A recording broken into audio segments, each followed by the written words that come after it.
उत्तर प्रदेश के लखनऊ में हाल ही में एक विशेष चौपाल का आयोजन किया गया, जिसका उद्देश्य ग्रामीण और कृषि पर्यटन को बढ़ावा देना था। इस कार्यक्रम में किसानों को बताया गया कि कैसे वो अपने गांव और कृषि संसाधनों का इस्तेमाल करके अतिरिक्त आय कमा सकते हैं। विशेषज्ञों ने किसानों को पर्यटन के साथ साथ पारंपरिक जीवन शैली और संस्कृति से जोड़कर नए अवसर तलाशने की जानकारी दी। इस कार्यक्रम में चूल्हे पर खाना बनाने और धार्मिक स्थलों की सफाई को भी विशेष महत्व दिया गया। चौपाल में विशेषज्ञों ने किसानों को समझाया कि होम स्टे और स्थानीय पर्यटन गतिविधियों के माध्यम से वो अपनी आमदनी बढ़ा सकते हैं। उन्होंने कहा कि पर्यटकों को आकर्षित करने के लिए पारंपरिक खाना और स्थानीय सांस्कृतिक अनुभव अहम है। खासकर चूल्हे पर बने खाने का स्वाद और अनुभव आजकल शहरों से आए पर्यटकों को बहुत भाता है। इसके अलावा ये पारंपरिक तरीका किसानों को अपने खान पान की जड़ों से जोड़ता है और उन्हें पहचान दिलाता है।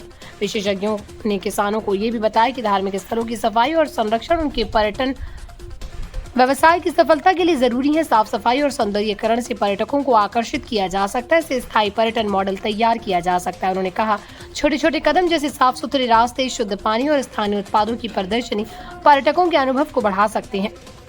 किसानों को होम स्टे के लिए अपने घरों और आंगनों को सजाने और आकर्षक बनाने की ट्रेनिंग दी गई। इसके साथ ही उन्हें स्थानीय उत्पाद जैसे जैविक सब्जियां, हस्तशिल्प और पारंपरिक व्यंजन बेचने के तरीके भी बताए गए। विशेषज्ञों ने किसानों को ये बताया कि आधुनिक सुविधाओं के साथ साथ पारंपरिक अनुभव देना उन्हें बाकी पर्यटन स्थलों से अलग बनाता है और उनकी आमदनी को बढ़ाने में मदद करता है। इस कार्यक्रम में भाग लेने वाले किसानों ने भी अपनी राय साझा की। उन्होंने कहा, उन्होंने कभी सोचा भी नहीं था कि गाँव में पर्यटन और पारंपरिक तरीकों को जोड़कर इतनी आय उत्पन्न की जा सकती है। कई किसानों ने तुरंत अपने घरों में छोटे छोटे बदलाव करना शुरू कर दी ताकि पर्यटकों को बेहतर अनुभव मिल सके। उन्होंने पारंपरिक चूल्हे पर खाना बनाना और स्थानीय संस्कृति को पेश करना अपनी प्राथमिकता बना लिया। अंततः ये चौपाल साबित करती है कि यूपी के किसान अब सिर्फ खेती तक सीमित नहीं है। उन्होंने अपने गांव, संस्कृति और स्थानीय संसाधनों का इस्तेमाल करके आय के नए रास्ते खोज लिए। चूल्हे पर बना खाना, धार्मिक स्थलों की सफाई और होम स्टे जैसी पहलों को किसानों को न केवल आर्थिक रूप से मजबूत बनाएंगी, बल्कि पर्यटकों के लिए भी आकर्षक अनुभव प्रस्तुत करेंगी।